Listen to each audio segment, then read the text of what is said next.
दोनों ही एम्बलम्स का price 50,000 पॉकी dollars होता है, जो कि ऐश और उसके फ्रेंड्स के लिए चुका पाना बहुत ज्यादा मुश्किल था।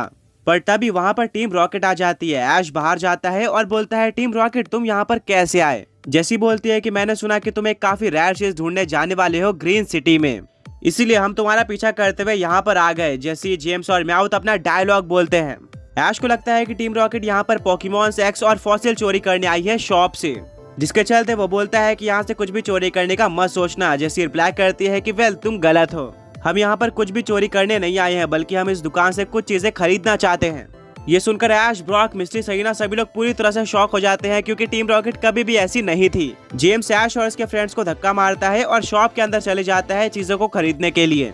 मिस्ट्री बोलती है, ये कैसे हुआ? टीम रॉकेट कब से इतनी अच्छी हो गई है? रॉय बोलता है, क्या तुम इन लोगों को जानते हो? ब्रॉक बोलता है कि हाँ, ये तीनों हमारे पीछे काफी टाइम से पड़े हुए हैं और ये हर जगह जाकर सारी चीजें चोरी करते हैं। इनका मेन गोल ऐश के पिकाचू को चुराना था, जिसमें ये अभी तक सफल नहीं हो पाए हैं और ये टीम रॉकेट के मेंबर्स हैं।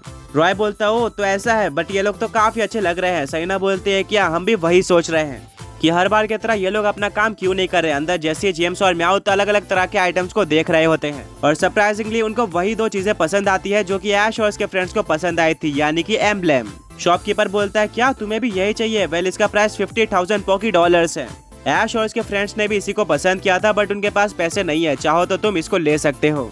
जेम्स को हमेशा से बॉटल कैप का कलेक्शन था, जिसके चलते उसको ग्लो करती हुई चीजें काफी पसंद थी। एंड आखिरकार वो फैसला कर लेता है कि वो इन दोनों एम्ब्लेम्स को लेने वाला है, जिसको देखकर ऐश, ब्रॉक, मिस्ट्री, सहीना और रॉय पूरी तरह से शॉक रह जाते हैं। जेम्स अपने जेब से 50,000 पॉकी डॉलर्स निकालता है और शॉपकीपर को दे देता है। रॉय बोलता है, क्या टीम रॉकेट तो एक एविल ऑर्गेनाइजेशन है, आखिर जेम्स के पास इतने पैसे कहां से आए? मिस्ट्री बोलती है कि भले ये लोग एविल काम करते हैं, पर जेम्स एक काफी ज्यादा अमीर फैमिली से बिलोंग करता है, जिनके पास पैसों की कोई भी कमी नहीं है। रॉय पूरी तरह से शॉक्ड रह जाता है और बोलता है कि अगर एक बार जेम्स ने ये दोनों एम्ब्लेम ले लिए तो ये एम्ब्लेम हमारे पास आना इम्पॉसिबल हो जाएगा। ऐश, ब्रॉक, मिस्ट्री, सहीना और रॉय जेम्स, जेसी और म्याउथ को रोकने की कोशिश करते हैं। वो उनको एम्ब्लेम लेने से रोकने के लिए हर कोशिश करते हैं, बट फेल हो जाते हैं। आखिर में जेम्स दोनों एम्ब्लेम को खरीद लेता है और शॉप से बाहर आ जाता है। ऐश, उसके फ्रेंड्स और रॉय पूरी तरह से डिसअपॉइंटेड हो जाते हैं, क्योंकि उनको किसी भी कीमत पे ये एम्ब्लेम चाहिए थे, पर अब ये एम्ब्लेम उनके हाथ से निकल चुके थे।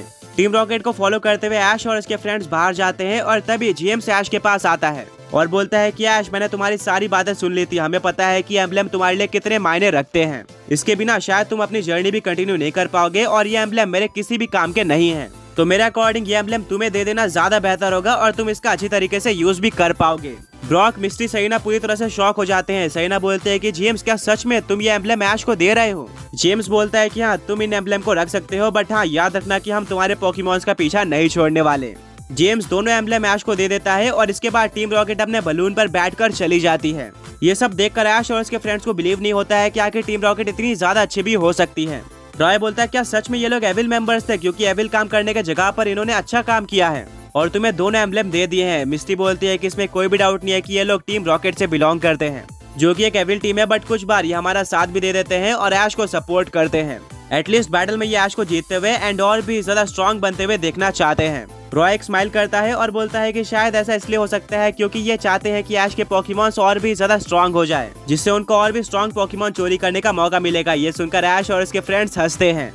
आगे बढ़ने से पहले पिछले पॉकी क्विज के विनर्स ये रहे एंड आज का क्वेश्चन ये है कि ऐश का वो कौन सा पोकेमॉन है जिसके पास स्ट्रॉन्ग जॉ नाम की एबिलिटी है। अब फाइनली ऐश के पास पूरे के पूरे 6 एम्ब्लेम आ चुके थे। अभी अभी ऑब्टेन हुए 2 एम्ब्लेम्स को ऐश अपने कलेक्शन बॉक्स में रखता है और अब उसकी कलेक्शन कंप्लीट हो चुकी थी।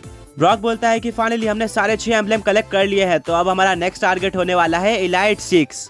बट आखिर उनकी लोकेशन हमें कैसे पता चलेगी? रॉय बोलता है कि इसका सोल्यूशन तुम्हारे एम्ब्लेम्स में ही है। रॉय ऐश के एम्ब्लेम कलेक्शन को लेता है और एक एक करके सारे एम्ब्लेम को अच्छी तरीके से स्टडी करता है। उसको सारे एम्ब्लेम्स के बारे में अच्छी नॉलेज थी और वो एक एक करके सारे एम्ब्लेम्स को आपस में जोड़ देता है एंड सरप्राइजिंगली सारे के सारे एम्ब्लेम मिलकर एक मैप बना देते हैं और उस मैप के बीच में एक सर्कल होता है।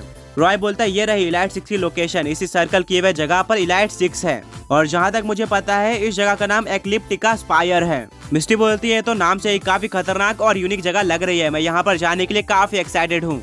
अब सीन शिफ्ट होता है टीम रॉकेट की तरफ, जहाँ पर वो लोग अपने हॉट एयर बलून में उड़ रहे होते हैं। जैसी बोलती है कि क्या सच में तुम्हें लगता है कि ऐश उन एम्बलम का अच्छी तरीके से यूज करेगा और जीत भी पाएगा। जेम्स एक कॉन्फिडेंट स्माइल देता है और बोलता है कि मुझे पूरा भरोसा है कि अगर कोई जीत सकता है तो वो और कोई नहीं बल्कि ऐश ही है। वो एक सुपर स्ट्रॉन्ग पोकेमॉन ट्रेनर है। इसके बाद म्याउथ बोलता है कि बट हाँ, ये मत भूलना कि हम किसी न किसी दिन उस पिकाचू को जरूर चुराएंगे। अब इससे पहले कि ऐश और उसके फ्रेंड्स एक्लिप्टिका स्पायर की तरफ बढ़ते, रॉय बोलता है कि ठीक है दोस्त, अब मेरा काम हो चुका है। मैंने तुम्हें सारे एम्बलम की लोकेशन बता दी है और अब तुम्हें सारे एम्बलम मिल चुके हैं। मुझे ये भी पता चल चुका है कि इन एम्बलम का पर्पस क्या है और इनको कंबाइन करने से क्या बनता है। यहाँ पर सिर्फ और सिर्फ हमें लोकेशन पता चलती है इलाइट 6 की, और यही मैं जानना चाहता था। ये एक न्यू चीज थी जो कि मैंने डिस्कवर की है और ये सिर्फ और सिर्फ तुम्हारे मदद से हो पाया है।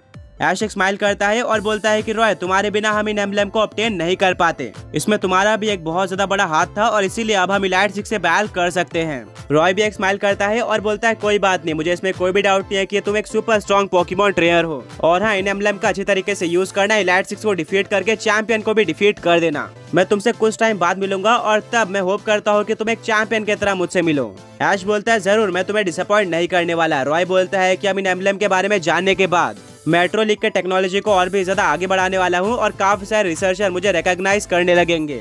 काफी सारे रिसर्चर इन एम्बलम को ढूंढने में लगे हुए थे। तुम्हें अंदाजा भी नहीं है कि तुमने मेरी कितनी ज्यादा बड़ी हेल्प कर दी है। ऐश बोलता है कोई बात नहीं रॉय, ये तो मेरा फर्ज था। ऐश और रॉय दोनों हाथ मिलाते हैं। दोनों वादा करते हैं कि वो दोबारा जरूर मिलेंगे। इसके बाद रॉय अपनी गाड़ी निकालता है और वहाँ से चले जाता है। सैना बोलते हैं कि डेफिनेटली रॉय काफी अच्छा इंसान था और ऐश तुम उसको डिसअपॉइंट मत करना। अब तुम्हें एट्रो रीजन का चैंपियन बनना ही होगा। ऐश बोलता है कि बिल्कुल, मैं एट्रो लीग का चैंपियन बन के दिखाऊंगा। ब्रॉक मैप को एनालाइज करता है और बोलता है कि अगर हम यहाँ से पैदल जाते हैं तो हमें काफी सारी अलग अलग चीजों का सामना करना पड़ेगा, जैसे कि माउंटेन, समुद्र, ग्लेशियर्स एंड और भी काफी सारी चीजें। शायद हमें यहाँ पर चार्जार्ड की हेल्प लेनी चाहिए, जिससे हम आसमान के थ्रू इजीली एक्लिप्टिका स्पायर पे पहुंच जाएंगे। ऐश अपने एक पोकेबॉल को निकालता है और बोलता है ठीक है, अगर ऐसा है तो चार्जार्ड अभी बाहर आ जाओ।